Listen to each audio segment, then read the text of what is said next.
안녕하세요. 오늘도 사연살롱을 찾아주셔서 감사합니다. 30대 여성이에요. 저는 얼마 전 이혼을 했어요. 자랑할 일은 아니지만 또 숨길 일도 아닌 것 같아 제 이야기를 한번 해볼까 하는 마음으로 사연을 보내게 되었어요. 저는 태어나서부터 한 번도 부유하지 못한 집에서 나고 자랐어요. 다른 집처럼 형제가 있던 것도 아닌데 저 하나를 키우는 게 힘이 들 만큼 저희 집은 가난했어요. 그래도 참 감사하게 저희 부모님은 아무리 없는 형편이지만 혹여 제가 다른 친구들한테 가난하다고 따돌림을 당할까 마음이 쓰이셨는지 저한테만은 없는 돈을 쪼개 신경을 많이 쓰셨어요. 그 결과 저는 저희 집이 어떤지 알지 못한 채 부모님의 배려로 마음 다치는 일은 없었어요. 하지만 그것도 잠시. 저는 고등학교에 진학해서 저희 집에 돈이 없다는 것을 알게 되었는데요.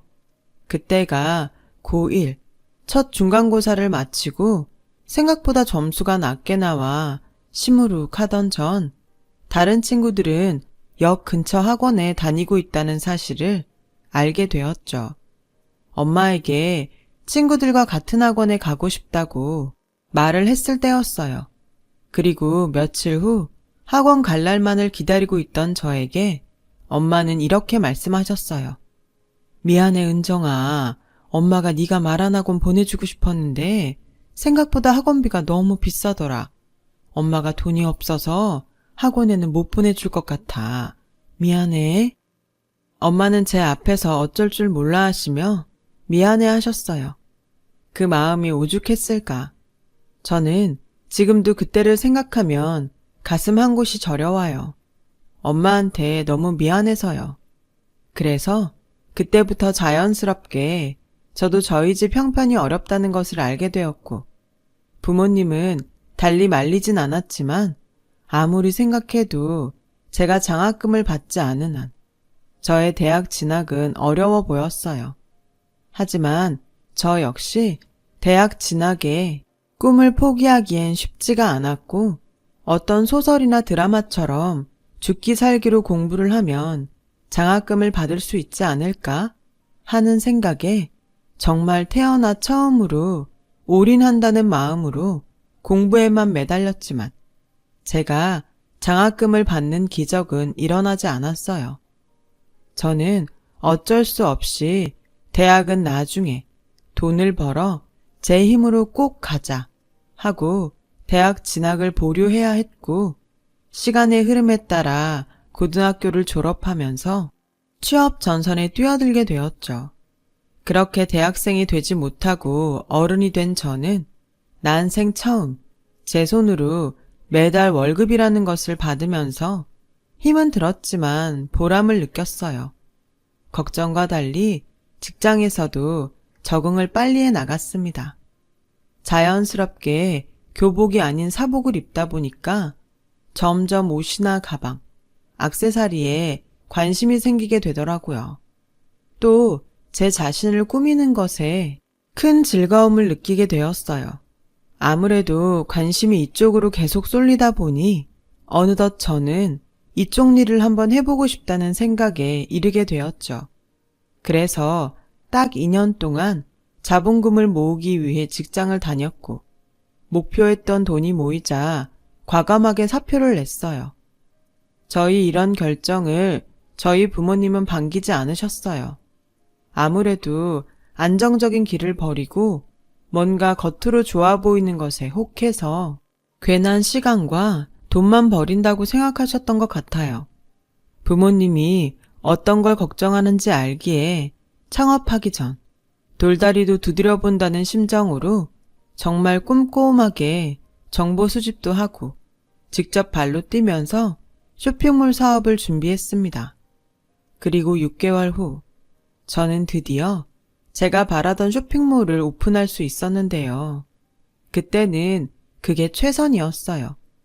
지금 생각해보면 시장조사나 트렌드 분석 같은 것이 미흡했고 그저 제가 좋아하는 스타일의 물건만 준비해 홈페이지를 열었던 것 같아요.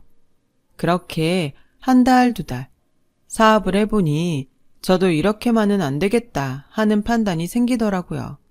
그때부터는 정말 본격적으로 동대문과 지하상가를 뛰면서 시장 조사라는 것을 하고 하나하나 고쳐 사업 방향을 수정하며 사업에 매진하니 또 6개월 정도가 지나자 하루에 한두 개 팔면 다였던 제 쇼핑몰은 하루에도 50개는 좋게 파는 정도가 되었어요.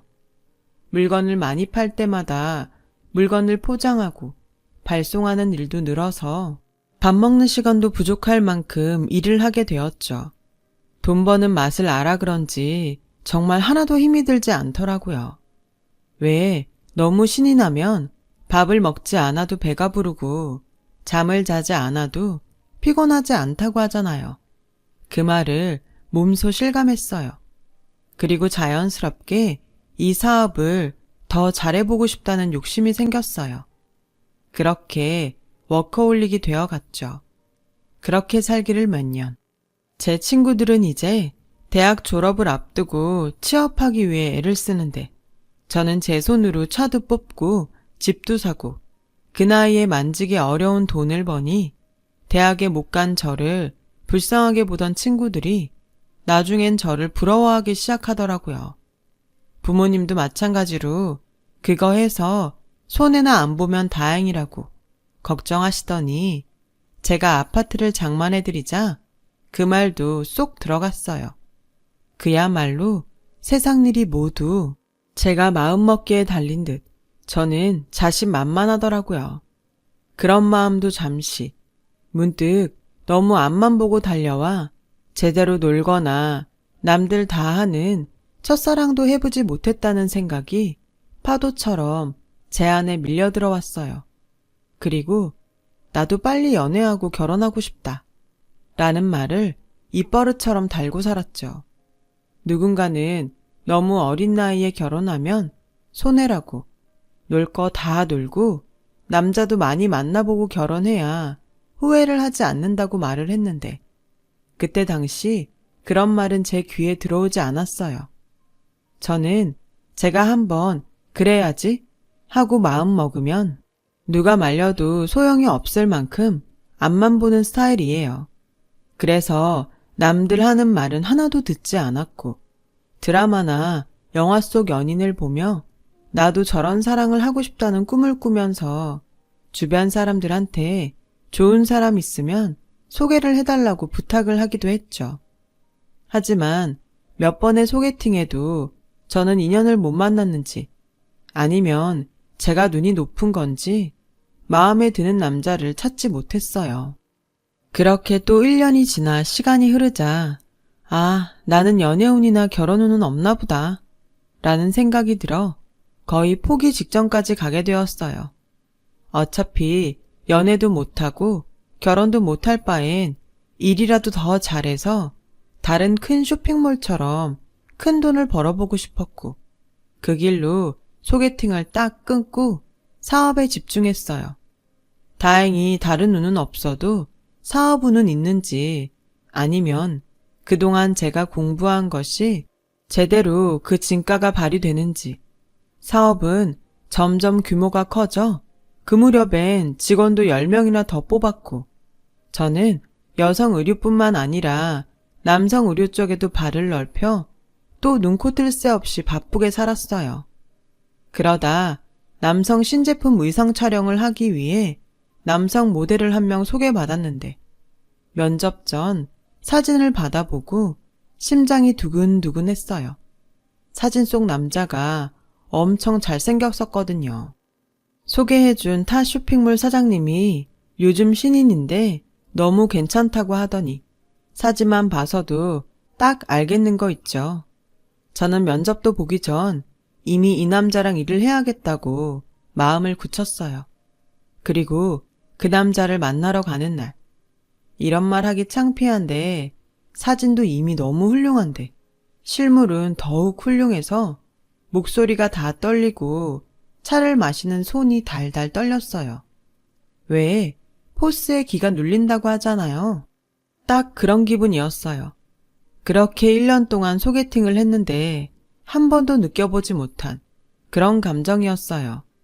일하면서 사적인 감정을 개입하면 안 되는 건데, 이런 생각을 할 새도 없이 제 눈은 이미 이력서에 적힌 남자의 나이를 확인하고 있었죠.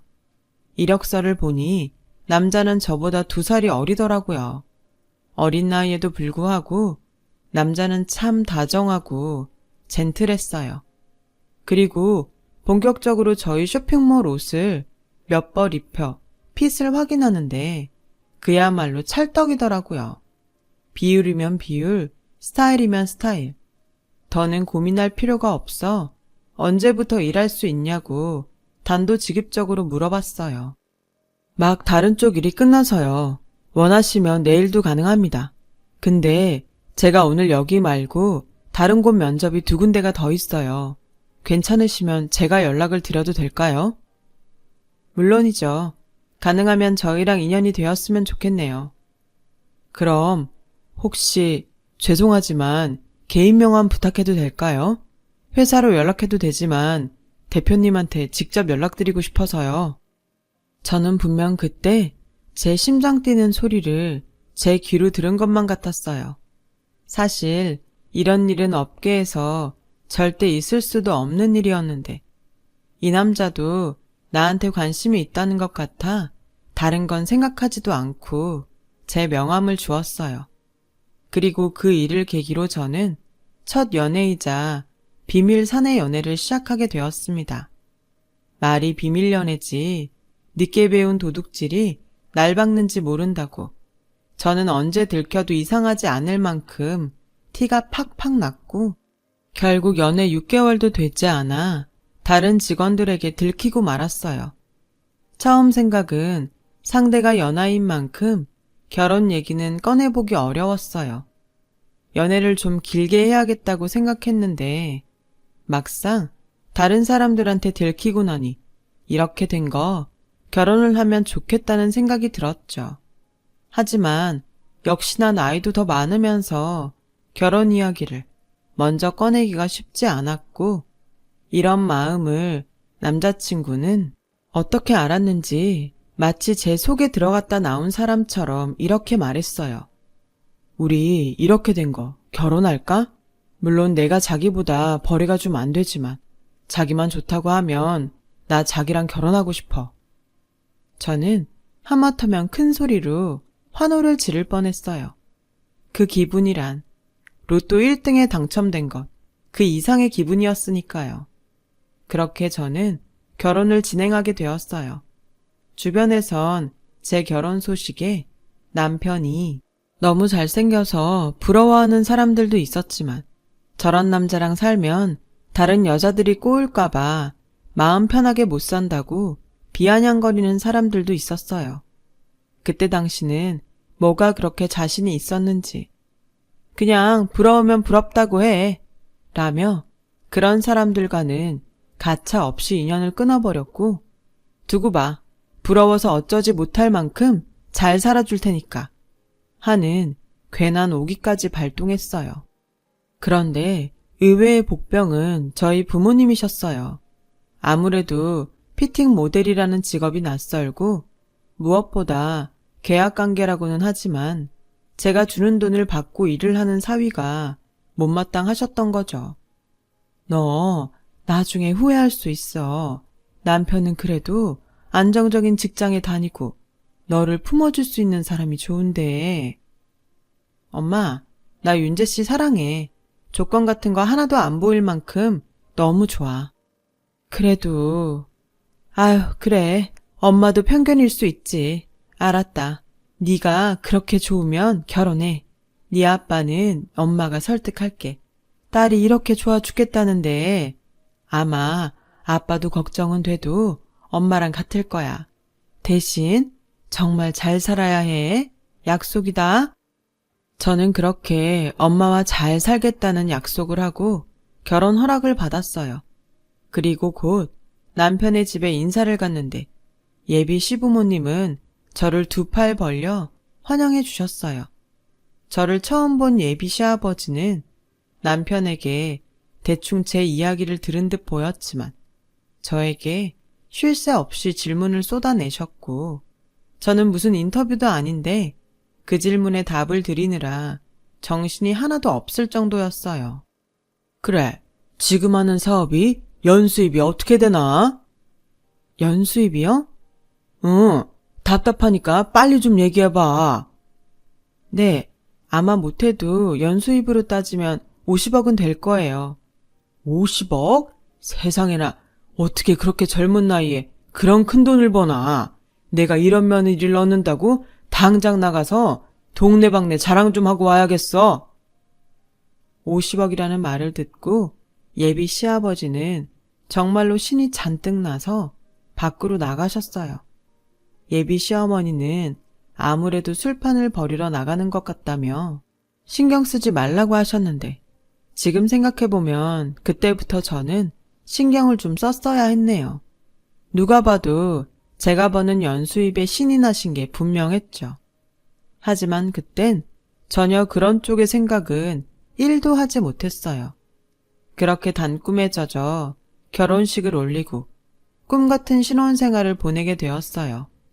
어찌나 좋던지.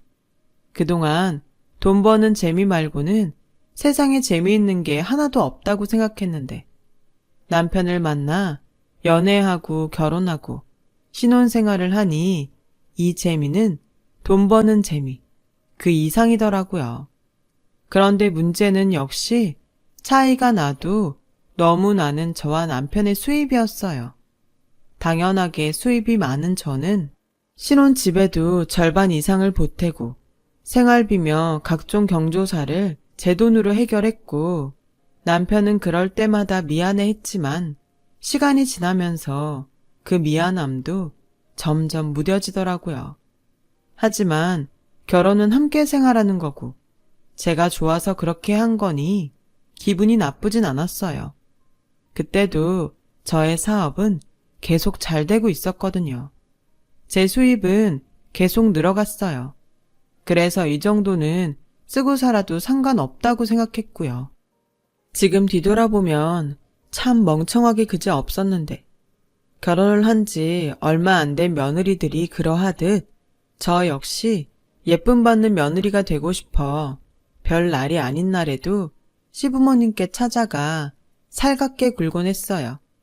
어머니, 제가 아버님이랑 단풍 구경 여행 보내드릴까요? 두 분이 오붓하게 여행 한번 다녀오세요. 제가 호텔도 예약하고 경비도 드릴게요. 어머, 안 그래도 되는데 정말 가도 되니? 그럼요. 그리고 여기 오기 전에 백화점에 갔는데 어머니 화장품 떨어지실 때 된 것 같아서 제가 한 세트 사왔어요. 한번 보세요. 어머, 어쩌면 넌 이렇게 센스가 좋니? 이래서 며느리는 잘 얻고 볼 일이야. 이 정도 가지고 뭘요. 그리고 이건 아버님 가을 점퍼요. 지난번에 보니까 간절기에 입으실 만한 옷이 없더라고요. 며느리가 옷 장사하는데 아버님 옷이 없다는 게 말이 돼요. 그래서 제가 백화점 간 김에 하나 좋은 거 사왔어요. 예, 너무 고맙다. 우리가 네 덕에 요즘 살맛이 다 나. 너 이따 밥 먹고 가라. 내가 너 좋아하는 갈비찜 해줄게. 시부모님은 제가 무언가 해드리면 너무나도 고마워하며 저에게 참 잘해주셨어요. 저 역시 이런 반응이 너무 좋았기에 뭐든 제가 할 수 있는 거라면 기꺼운 마음으로 해드렸죠. 그 뒤에도 친정 부모님에게 용돈이든 선물이든 할 때면 늘 똑같이 챙겨드리거나 어떤 날은 조금 더 많이 챙겨드리곤 했어요. 시댁이 예전 저희 집처럼 형편이 그리 넉넉하지 않았거든요. 저희 집이야 제가 사업으로 조금 성공해 지금은 남부럽지 않게 사시지만 그렇지 못한 때가 길었잖아요. 그래서 마음이 뭔가 많이 부족해 보이는 시댁에 조금 더 기울었던 것 같아요. 그리고 제가 무언가 해드리면 여지없이 시부모님과 남편이 고마워했고, 그래서 저는 남들은 몰라도 나는 시댁 식구와 얼굴 붉히는 일은 없겠다고 호언장담했었죠. 하지만 이런 저의 호의가 계속되자 시부모님은 저희 호의를 점점 자신들이 당연히 받아도 되는 권리인 줄로 알더라고요. 점점 제가 해드리는 것, 이상을 바라셨어요. 얘 며느라, 너도 알다시피 내가 몸이 하루가 멀다 하고 체력이 떨어지고 있지 않니? 그렇다고 이 나이에 하던 일을 그만두고 다른 편한 일을 찾을 수도 없고, 그렇다고 수입도 없이 아무것도 안 하자니 생활이 어렵고, 그래서 하는 말인데 너 니네 친정에 매달 주듯 우리한테도 생활비를 좀 주면 안 되겠니? 왜? 너가 주는 용돈 있잖아. 거기에 얼마 좀 더 보탠다 생각하면 무리도 아닐 것 같은데. 네? 생활비를 달라고요? 어허, 내가 언제 달라고 했나? 주면 어떠냐고 했지. 그게 그 소린데 뭐가 다르다는 건지. 저는 그때부터 뭔가 잘못 굴러간다는 느낌을 받았어요. 솔직히 기분이 좋지 않죠. 제가 드리고 싶어 드리는 게 아니라 달라고 해서 뺏기는 기분이 들었거든요. 그리고 황당하게도 아버님은 정말로 다니던 직장을 그만두셨어요. 그리고 마치 저랑 합의가 된 듯 저에게 전화하셔서 이렇게 말씀하셨죠. 얘 며느라, 나 사표 내고 나왔다. 이것들이 아주 알턴이 빠져 시원하다는 듯 붙잡지도 않더구나. 이렇게 됐으니 너 이제 용돈 보낼 때 금액 좀 더 신경 써서 입금해라. 알겠지? 아버님은 이런 식으로 통보하듯 전화를 거셨고 제 대답은 듣지 않고 전화를 끊어버리셨어요. 황당하고 어이없고 내키진 않았어도 남편의 면을 봐서 일단은 참기로 했어요. 이번 일로 남편이 저에게 굉장히 많이 미안해했거든요. 그래서 참았는데 시댁 식구들은 그런지도 모르고 저에게 점점 더 대놓고 금전을 요구했어요. 얘, 있잖니? 내가 생각해봤는데 언제까지고 너한테 생활비를 받을 수는 없는 노릇이고 그래서 카페를 하나 차리면 어떨까 하는데 넌 어떻게 생각하니? 저는 어머님의 물음에 그래도 계속 제 돈을 쓸 생각은 아니었나 보다 하고 마음이 조금 놓였어요. 어머님이 하고 싶으시면 저는 좋다고 생각해요. 그래? 그럼 말 나온 김에 너 나랑 부동산 좀 다녀오자. 계약금은 바로 쏴줄 수 있지? 그리고 인테리어랑 이것저것 또 준비할 게 많던데 그것도 네가 알아서 해줄 수 있지? 네? 그게 무슨... 어머님이 카페 하시는 게 아니세요? 그래, 사장은 나지. 근데 나는 나이도 많고 아는 게 없잖아. 가게 계약하고 내부 공사하고 그 커피 만드는 직원 하나 뽑아놓고 그럼 알아서 굴러가지 않겠어? 그때까지만 네가 좀 신경 써라. 저는 너무 황당했어요. 자기 돈 하나 없이 가게를 차려 자기는 사장을 하겠다니. 이번에는 절대 그냥은 넘어갈 수 없어 이젠 얘기를 해야겠다고 생각했어요. 어머니, 제가 여태 참았는데 더는 못 참겠어요. 제가 어머님네 은행도 아니고 도깨비 방망이도 아닌데 저한테 너무 다 해달라고 하시는 거 아니세요? 뭐? 어머? 얘 시어머니한테 하는 소리 좀 봐. 나는 너 생각해서 카페나 좀 해보려고 한 건데 싫으면 말아. 나도 그냥 네가 주는 돈 편하게 쓰는 게 더 좋아. 기껏이 생각해줬더니 너 아주 실망이다. 실망이요?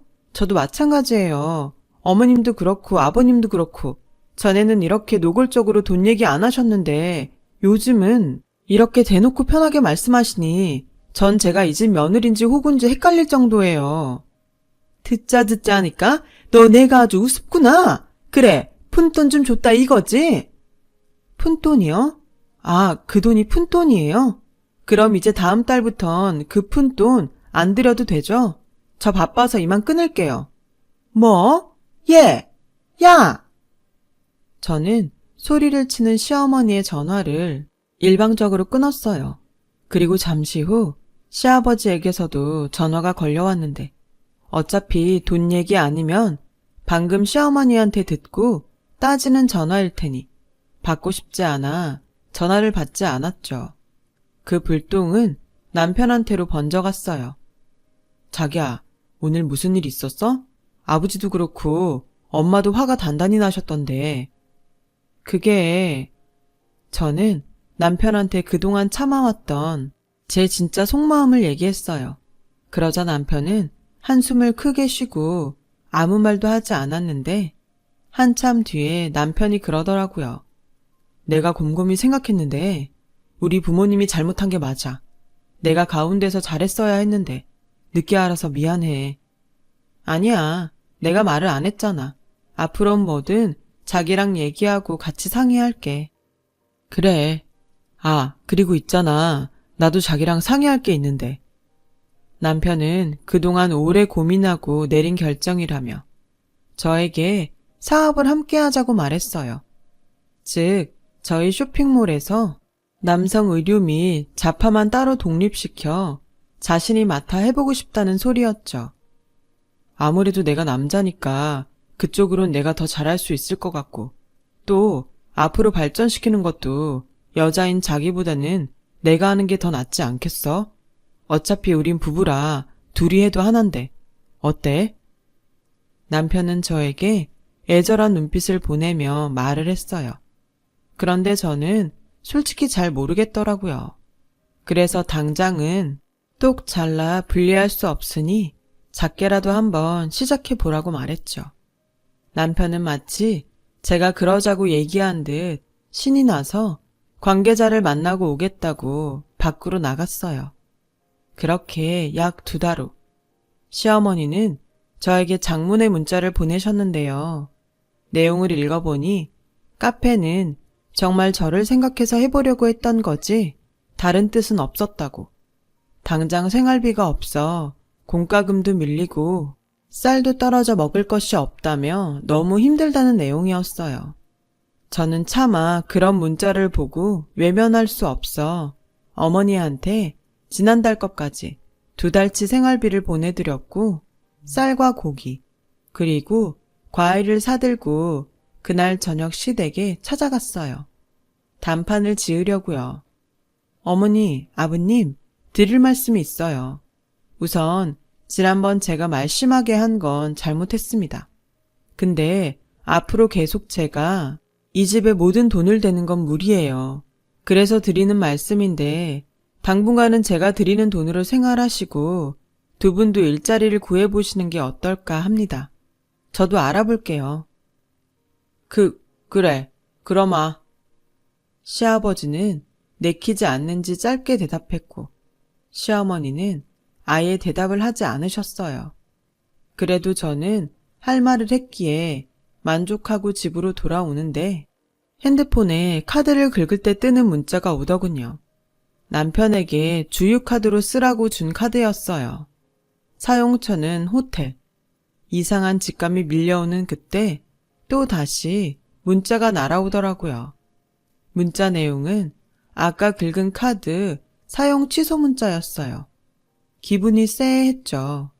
저는 곧장 내비게이션에 문자에 찍힌 호텔 이름을 치고 차를 몰고 갔는데 호텔 규정상 투숙객 정보를 알려줄 수 없다는 소리를 들었어요. 그날 저녁, 저는 남편에게 문자에 대한 설명을 요구했어요. 남편은 사업차 만난 사람이 지방에서 올라와 호텔을 잡아준다는 게 실수로 제 카드를 긁었다고 하더군요. 남편은 마치 제가 물을 걸 예상이라도 한 듯 놀라거나 당황하는 기색이 하나도 없었는데요. 저는 그게 더 이상했어요. 그래서 알겠다고 넘어가는 척하고 남편이 샤워를 하러 가는 사이 핸드폰을 확인하려고 하는데 핸드폰이 없더라고요. 알고 보니 남편은 샤워하러 가면서도 핸드폰을 들고 갔던 거 있죠. 그것만 봐도 하는 짓이 수상해 뭔가가 있는 게 확실하다는 생각을 했어요. 그래서 저는 곧장 남편이 쓰는 노트북을 확인했죠. 다행히 미리 켜둔 노트북에 카카오톡이 로그인 되어 있었어요. 남편이 누구와 대화를 주고받았는지 모두 확인할 수 있었습니다. 그때까지만 해도 저는 몰랐어요. 그게 판도라의 상자였다는 것을요. 오빠, 잘 넘어갔지? 내가 말하는 대로만 얘기하면 그 할망구 절대 모를 거야. 역시 우리 애기가 알려준 대로 하니까 뭐라고 못하더라. 거봐. 그리고 오빠는 언제 이혼해? 그 할망구 재산은 야금야금 잘 챙기고 있지? 그럼 회사 자금도 이제 내 계좌로 들어오게 해놨으니까 앞으로는 돈방석에 앉을 생각만 하면 돼. 그땐 내가 우리 애기 웨딩드레스도 입혀주고 꼭 행복하게 해줄게. 피가 거꾸로 솟는 기분이 이런 걸까요? 저는 저 몰래 딴짓을 하는 남편의 실체에 안면 근육이 마비되는 듯 경련이 나는 듯 하더라고요. 그리고 또 하나, 남편과 시댁 식구들이 쓰는 그룹 대화방이 있었는데 그 내용은 또 만만치 않더군요. 윤재야, 오늘 걔가 와서 뭔 소리를 하고 갔는지 아냐? 아주 웃기지도 않아서 돈 좀 있다고 그렇게 유세를 한다. 너 얼른 그 집이면 쇼핑몰인지 뭔지 네 앞으로 해놔. 엄마가 언제까지 비굴하게 네 처한테 돈 얘기를 해야 하니? 그래, 아빠는 처음부터 걔 마음에 안 들었다. 걔도 그렇고 걔 부모도 그렇고 졸부주제에 돈 좀 있다고 무시하는 게 아주 재수가 없어. 너 얼른 걔 거 다 뺏고 이혼해. 그리고 젊고 예쁜 아라랑 결혼해라. 그래야 손주도 빨리 보지. 그래, 너 잠자리는 잘 피하고 있지? 괜히 빌미 만들어주지 말고 처신 잘해. 알겠어. 엄마도 그렇고 아빠도 그렇고 1절만 해. 내가 다 알아서 한다니까. 앞으로 1년이야. 1년만 참아. 저는 정말 깜빡 속았어요. 그리고 아버님이 말한 아라라는 여자는 황당하게도 남편에게 오늘의 알리바이를 만들어준 그 여자였고, 저는 이 모든 것이 저만 모르고 저희 것을 뺏고 이혼하겠다는 남편의 큰 그림이었다는 것을 알게 되었어요. 샤워를 마친 남편이 나올까, 얼른 방금 읽은 대화 내용은 물론이고 그 이전의 대화까지 모두 돌려놓았고, 남편보다 제가 이혼을 더 빨리 할 수 있도록 초소형 카메라를 구입하고 남편의 차에 몰래 설치를 해두었어요. 분명 그 아라라는 여자가 찍힐 거라고 생각했거든요.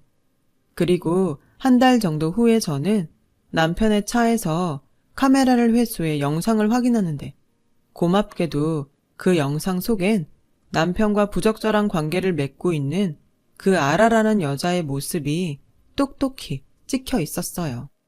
저는 서둘러 사업 회계를 맡은 직원과 관계자 몇 명을 소환했습니다. 이미 남편의 계략을 다 안다는 것을 말하고 어디까지 남편에게 자금이 흘러갔는지 파악하기에 이르렀어요. 앞에서 말했듯 저는 한번 마음먹으면 집요하기 때문에 남편과 그의 가족을 빈털터리로 쪽박을 차게 할 마음이었고, 남편의 사업주를 막는 것은 물론 남편에게 쓰라고 준 카드까지 정지시켰어요. 그리고 이미 남편 계좌로 흘러간 돈을 회수하기 위해 남편 몰래 소송을 준비하는데, 그달 생활비 입금이 왜 늦냐며 시어머니에게 전화가 걸려왔어요. 예, 너는 내가 이렇게 돈을 달라고 전화를 해야 돈을 보내니? 아니요, 이젠 전화하셔도 돈 보내는 일은 절대 없을 거예요. 뭐? 이건 또 무슨 개뼈다귀 같은 소리야. 너, 나 가지고 노니? 가지고 논 건 어머님이랑 그 집 식구들이잖아요. 저 지금 변호사 사무실이에요. 어머님 아들이랑 이혼하려고요. 뭐? 얘, 지금 그게 무슨 소리니? 왜 갑자기 이혼을 해? 얘, 나랑 얘기 좀 하자. 아니요, 저 지금 바쁘니까 전화 끊을게요. 그리고 앞으로 전화 안 받을 거니까 전화하지 마세요. 아버님한테도 꼭 전해주시고요. 저는 그렇게 먼저 칼을 빼들었어요.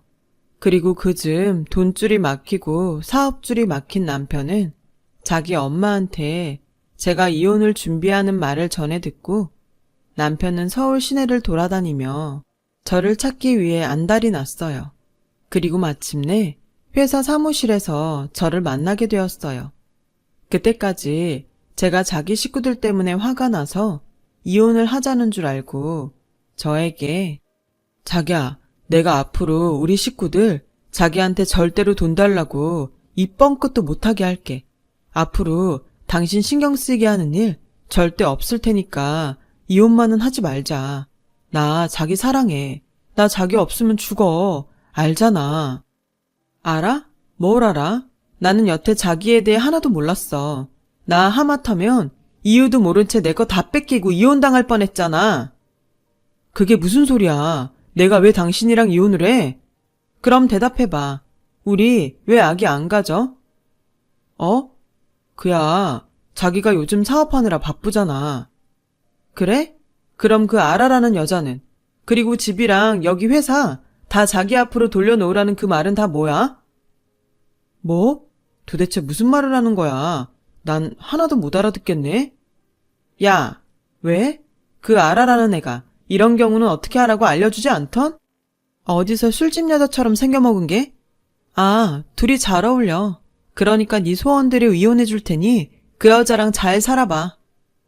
자기야, 뭘 어떻게 알았는지 모르겠지만 오해야.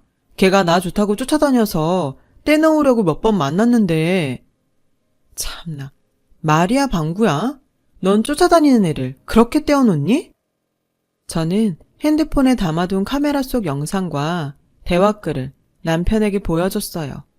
그러자 남편의 얼굴이 종이장처럼 하얗게 질렸고 이제는 끝이라는 생각이 들었는지 자리에 털썩 주저앉더라고요. 그때였어요. 남편에게 들었는지 회사까지 쫓아온 시부모라는 작자들이 바닥에 주저앉은 당신 아들을 보고 눈이 횟가닥해서 저에게 달려들었고 이 망할 년 그렇게 돈 있다고 우리 아들을 꼬셔놓고 이제와 내 아들을 버려? 그래, 너 이혼할 거면 윤재랑 우리한테 위자료 내놓고 가.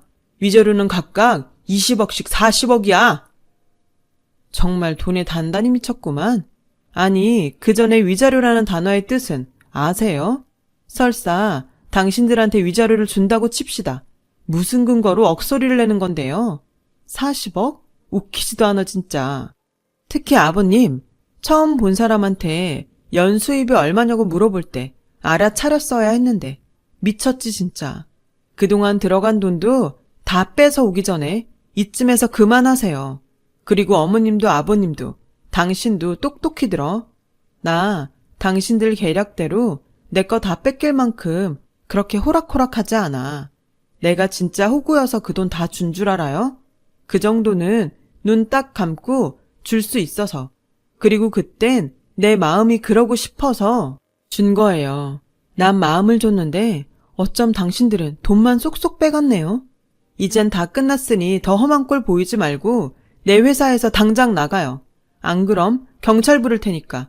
그리고 어머님이랑 아버님한테도 위자료 대신 선물 보냈으니 핸드폰들 확인하세요. 제 핸드폰에 담아두었던 남편에 관한 영상과 자료들을 보냈거든요. 아마 보면 더는 저한테 함부로 말하지 못하실 거예요. 그리고 당신 어차피 소송으로 싸워봤자 당신은 건질 거 하나 없어. 지금도 이 방에 CCTV가 있다고. 그러니 내가 사준 것들 다 두고 네 몸뚱이만 니네 낡아빠진 집으로 가. 오늘부터. 저는 그렇게 이혼을 했어요. 지금도 가끔 핸드폰 영상을 보고 꿀먹은 벙어리가 된 시아버지의 표정이 생각이 날 때도 있는데요. 시간이 많이 흐르면 그 모습도 기억이 나지 않았으면 좋겠네요.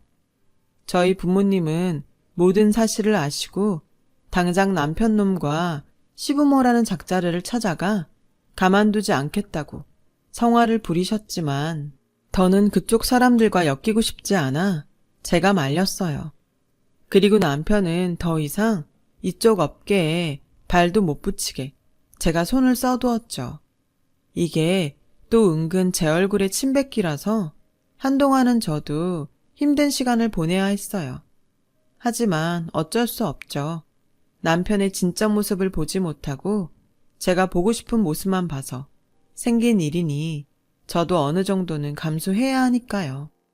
지금은 신혼집을 정리하고 부모님 집 근처 작은 오피스텔에 혼자 거주하고 있어요. 이젠 연애나 결혼에는 정말 관심도 없고요. 그냥 예전처럼 저희 부모님 챙기고 일에 몰두하며 살고 있어요. 그리고 깨달았죠. 사람은 아무리 노력해도 배신을 하지만 일은 노력하면 응당 결과가 있다는 것을요. 저는 이렇게 제가 좋아하는 일을 할 수 있음에 감사하는 마음으로 살기로 했어요.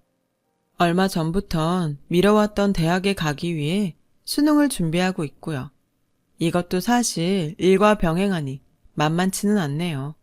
그래도 제가 열심히 노력하면 그때 못 이룬 대학생의 꿈도 이룰 수 있겠죠. 지금까지 제 이야기 들어주셔서 고맙습니다. 모든 분들이 항상 행복을 계획할 수 있는 오늘이 되길 희망합니다. 여러분, 사연 댓글에 응원과 현명한 조언 부탁드려요. 좋아요와 구독은 저에게 큰 힘이 됩니다. 오늘도 좋은 일 가득하세요.